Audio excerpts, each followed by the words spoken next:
Hello, my selfies. Welcome back to the Chief of Self podcast. My name is Mads, and I want to tell you my secret to loving your body at any size. I know I've alluded to talking about this topic for many episodes, and I have been scared to talk about it, a little nervous, because I still feel as if I'm a work in progress in this area, but I've learned a couple things. I've learned a couple secrets, and I really feel called to share them with you because they're just going to better your life and your relationship to your body, which is, again, this ever-evolving relationship. I want to say flat out that the secret is not mindset work or affirmations, and it's not even about not caring what you look like. Like, you are going to care what you look like all the time, okay? I still care what I look like. That is not the secret sauce here. So let's back up and let's talk about, you guessed it, my wedding. I know I mentioned many times on this podcast that I went through quite a bit of a body transformation for my wedding, which was June 2025. And 3 months before my wedding, really the intention was I didn't want to feel bloated. I wanted to feel basically not inflamed at all on my wedding day. I historically am chronically bloated. I have suffered with chronic bloat for essentially my whole life, and I wanted to really nail down and get the solution before my wedding. And how I did that was pretty restrictive and pretty unhealthy when I look back on it. It's honestly, people asked me how I did it, and I didn't want to share because I really didn't think it was the right way to live a life, but it did work, okay? So how it happened, it was heavy restriction. I was eating extremely clean, no alcohol, no sugar, no processed food, and basically making all my meals myself. I didn't go out to eat. I didn't really hang out that much with friends. It was an extremely restrictive time.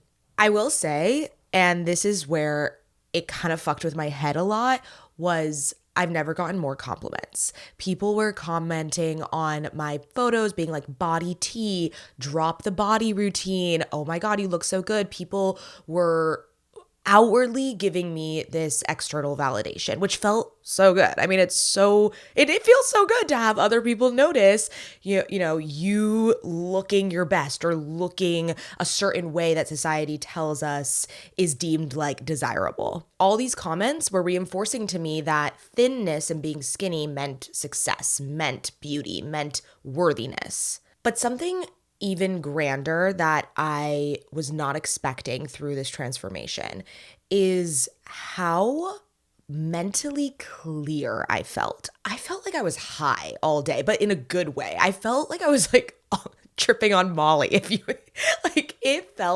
I was so happy. My mind, I mean, maybe when you're tripping on Molly, your mind is not clear, but I felt focused. I felt so amped up on life. There was this next level joy that I had never experienced before. Whenever I now feel stuck and just this really intense resistance, I felt none of that. It was completely dissipated.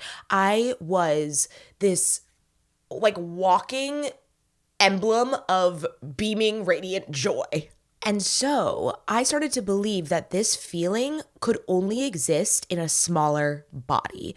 If I restricted this way, then I could feel this sense of euphoria, this sense of worthiness. That was the correlation. But I was wrong. And that's where I'm going to get to the secret that I've learned. I don't think I felt so good because I was thinner. I think I felt so good because my body was supported and I was chasing a specific feeling. And that's really where the distinction lies. So now let's talk about post-wedding. I feel like it's BW and AW, before wedding and after wedding, is where I have this crazy revelation. I went on a 6-month binge cycle, okay? I was so deprived in my body. All I could think about after my wedding was the pancakes that I was going to eat the next day. And it went to a degree, a boomerang degree that I've never experienced before. I'm talking drinking every time I was out to drink, I would drink like 5 times the amount that I like typically would. If there were donuts, I would eat like 3 instead of 1.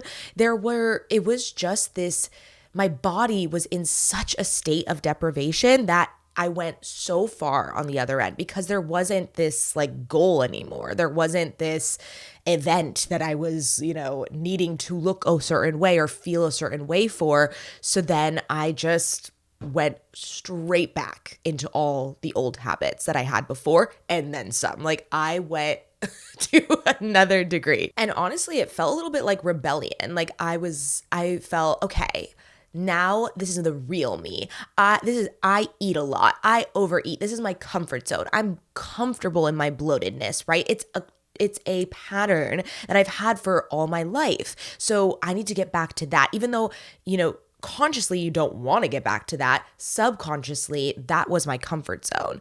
And I just felt myself falling and falling and falling more into those old habits, getting back to the like, oh no, I'm the girl that drinks a lot. I'm the girl that eats a lot. I'm the girl that, and it's again, reinforcing these identities. It's all nothing. Like it's all just fake, right? When you really think about it, I don't need to have that identity. I don't need to be bloated all the time, but my subconscious knows that that's comfortable. So I wanted to get back to that comfort zone. And these are the stories I told myself, oh, before the wedding, it was so unsustainable. Oh, I want to go live my life. I want to go out with my friends and drink and have fun and just be able to like treat myself and just like eat the whole pie, eat the whole cake, whatever. Those are all just fucking stories. Those are all limiting beliefs. They're all excuses, right? I do believe that you can have elements of that, but I was so telling myself that story where it ended up even in an unhealthy territory on that end as well. I started using food as comfort like I used to do. Really, really overeating to a degree where I would be in excruciating pain, having to lay down after every single meal, really pushing past my satiety, my fullness. I was using alcohol as a social crutch. Every time I went out, I would have like a drink while I was getting ready and told myself I needed that in order to have confidence to then go out. I would drink really quickly when I was at dinner, not savoring the glass of wine, but just like really drinking it, trying to get that high of feeling a little buzz, and then overdoing it by drinking and drinking more. I also was ordering what like sounded good versus what felt good in my body. So yes, of course, I love pasta and pizza, but I was not even ordering like a vegetable or a protein. I was just ordering really what just sounded fun. And again, I had this energy and this identity of I'm the girl that eats whatever. I'm the girl that eats a lot, da, da, da. Obviously, as you know, it's my job to go out to restaurants and eat. So there's that whole other side of this conflict to that.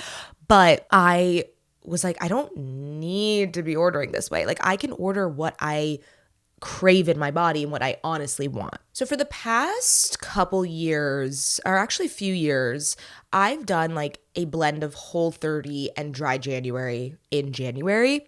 And it never really was about weight loss. I just more so wanted to feel this reset.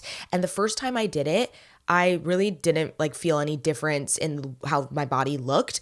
But again, I felt that feeling, the radiance, the mental clarity, the mood boosting. I was so joyful and excited and giddy about life. And it was really tied to what I was eating. And I know that we don't want to talk about that and it's really tricky, but it really was because I wasn't eating things that like fucked with my gut and fucked with my mind. But the cycle that happened was I would do that in January and then just February go right back to the old patterns, right? So obviously something was not clicking and not working. You'd think, oh my God, you feel so amazing. Like you want to continue this. But again, there's that, it's unsustainable. I don't trust myself around food. Like there was all these other narratives that would peep in and be like, oh no, I want to go out with my friend. Again, like I can have both, and that's kind of what I'm learning here. So something did change though this January. I started eating clean without obsession. And as I told you guys, last week, I went on a bachelorette party. For 2 weeks, I wasn't drinking, and then I drank and I ate whatever I wanted. But again, I honestly felt still really good in my body because I was honoring my body and I was really listening to what it needed. I decided to fully honor my hunger, my fullness. When I was home alone ordering in from outside, that's totally fine to order whatever you want, but really listening, okay, by eating this whole meal, I'm going to feel seriously sick to my stomach. So I'm going to eat half of it and just check in and see how I feel. It's about listening, even when it's so hard and so noisy. The food noise is constant in my brain and it's still something I'm trying to quiet, but I honestly find that it's quieter when I honor my body. I keep saying that, but it's this moment, this quiet moment with yourself before you eat, before you go out, where you sit and you just were like, how badly do I want to feel good right now? What would support me? And listen, the other day I went out to eat and I was filming for Camber and I was like, I want a martini tonight. This place has great martinis. I want a martini tonight. I had one martini, sipped it slowly, felt great.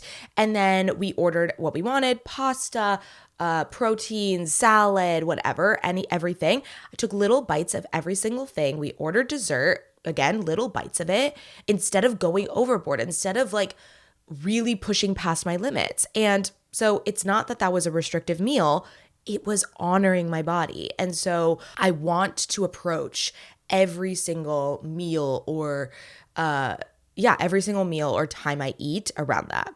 And what I noticed from this month was that feeling, the feeling of radiance, of mental clarity, of beaming energy. It came back in waves without significant weight loss. So I don't think I've lost any weight this month. I don't feel like I look that much different than I did before. But oh my God, that feeling then is not exclusive to being thinner. That feeling I can chase and I can embody today in this body, in a bigger body. And that's all that fucking matters, right? Why do we care about being thin if this is the feeling we can feel right now in a bigger size? I feel good in my body and I'm not the skinniest I've ever been. And I said that to myself the other day and it was this realization. And it kind of quieted all the noise that we all, get targeted, right? There's so much rhetoric around how we need to lose weight, how we need to look a certain way. And it's inescapable. Literally anytime we both open up our Instagram or TikTok, you're seeing this type of rhetoric. GLP-1s, everything. Everyone is trying to get everyone to lose weight. And look, I'm pro losing weight. If that is something that you need to feel good and to get to that feeling, that's amazing. I'm not anti losing weight. I more so just had this realization of okay, I'm in a bigger body, but I feel amazing. So what's the problem here? Am I just wanting to look thinner for Instagram, for external validation, to get those comments back, right? To, do I miss those compliments, those external validation? How do I give that to myself? I'll give you an example. I was in a workout class the other day, and again, I'm not in my thinnest body, but I literally looked at myself and I was like, damn, I look good. I feel and look so good. I felt electric. I felt strong. I didn't feel inflamed. And all of that, again, is possible at any size. You can feel so strong and amazing in your body and not be your thinnest. I am going on my honeymoon in a month and a half, which is nuts. And I'm going somewhere that is tropical. I'm going to be in bathing suits and the comparison loop starts to go. And I was looking up some swimsuit lines that I want to purchase from. And I was looking on their Instagrams and their websites and I fell into that trap, right? I was like, oh, I want to look like this in this swimsuit. I need to get back to where I was before my wedding and when I lost a lot of weight. And at first I said, okay, what is really the feeling here? Do I want to just be posting like really cute, like hot photos on Instagram and get all those comments? The body tea, drop the body routine, so hot. Like, is that what I'm chasing? And yeah, I will be honest, like that is a bit of what I'm chasing. And especially as someone that's on the internet a lot. And I'm not like a influencer that poses like sexy photos and everything. That's like not really my angle, I guess. But people aren't like coming to me for my body. I hope they're coming more so for like my mind and my recs and all those different things. So that relieves a lot of the pressure, I would say. But my desire for this honeymoon, one, of course, it's to fucking connect with Ben and to honor our marriage and our love. Like, point blank, that's it. Like, what the fuck? Who the fuck cares what I'm wearing? Who the fuck cares what I'm looking like? That is number one priority. And in order to do that, yeah, I don't want to feel bloated. I don't want to be inflamed. So I don't want this food noise that is constantly in overdrive in my head. And I think how I do that, again, it's about those micro decisions and the honoring of the body in every single time I eat and being like so excited to, eat what I want, but then also remembering how badly I want to feel good. This is a huge desire for me when I'm on my honeymoon. I want to pose sexy and not have a flat stomach. Like, I'm gonna be wearing bathing suits and I want to pose and like not have a flat stomach and that be okay. I follow a couple accounts. Obviously Victoria Garrick is amazing, but there's this other one. Shoot, I need to find it. But I just think we don't have a lot of examples of bigger bodies or normal bodies, just average bodies, feeling amazing and like having that radiance and beaming energy come off me without having like a flat stomach, smaller arms, just like smaller thighs or whatever. Like, I am so excited now to take photos. I'm going to get bathing suits that I feel really, really comfortable in, get really cute, like cover-ups and whatever. And I'm going to take like really sexy photos without all that nonsense, without having to be this like flat stomach, small, tiny arms version of myself that I used to be. I can be that now. Like, I can be sexy, desirable, fucking feeling myself now, in my body now. So this is what loving my body actually looks like. It's practical, it's grounded, but it's not like rule-based. So my real goal now is just not to be bloated, not to be inflamed, and to feel more connected to myself. So as I mentioned, what that means in practice, it's ordering things that are more protein and high fiber stuff at restaurants. And then obviously majority of my meals, cooking them for myself, only having one glass of wine instead of 15, and really, really stopping like when my body says, enough. All right, Mads, enough. Because you can't hate your body into loving it. I say this, I think, every single episode, and it's a mantra I live by, and I have to remind myself over and over and over. You need to act as if you are already energized, you're already intuitive, you're already lean. You need to say to yourself, I already have the body that I thought I needed to earn, all right? That is the key here. You identify the feeling, identify how you want to feel in your body, and show up as that person. That's the identity shift. And you don't need to earn that body. Like, that's just your body. That's who you are. The reframe for me is it's not about restriction. It's about this soft discipline, right? Again, no rules, no fear-based. I started to like fear food and fear going out to eat. I'll give you another example. I just went out to a birthday dinner last night, and before the dinner, I was like, oh, I'm so excited. I'm going to have a martini. I'm just going to treat myself, have a martini. I've been feeling a little under the weather, as you can tell by my stuffy nose. And I just really checked in with my future self. I was like, okay, if I have this drink, it might spiral me to become more sick. And then that would fuck up my whole week, right? And so it wasn't just like it became more that I just wanted to drink. And I was like, oh, well then no, that's not a reason enough because I am going to become sick after. Also, this place like didn't have natural wine, didn't have like the vibe the type of drinks I like. Like if I'm going to have a drink, I want it to be really high quality. I want it to be natural wine. Like I'm not just going to drink. So that was a check-in with myself. It wasn't like a restrictive thing. It was just like, oh no, like I want to feel good tomorrow. So I chose hot water with lemon, and then I got in a non-alcoholic cocktail that wasn't so sugary so that I could still feel like I was in the celebration. There were fries for the table. Of course I ate some. I didn't like spiral about it. I didn't eat the whole fucking plate, but I just like had a couple. And then I ordered this like amazing protein bowl, okay? And I felt totally amazing. Again, it's asking yourself, how badly do I want to feel good, and not what am I allowed to have here? Like, what am I like coming at it out of a space of scarcity or deprivation? Like, I can't have the burger. I can't have no, like I order burgers all the fucking time. Okay.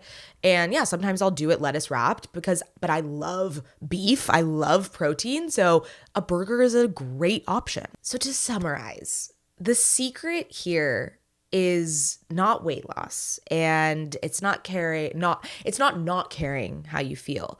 The secret is about chasing the feeling and really identifying what feeling good is for you.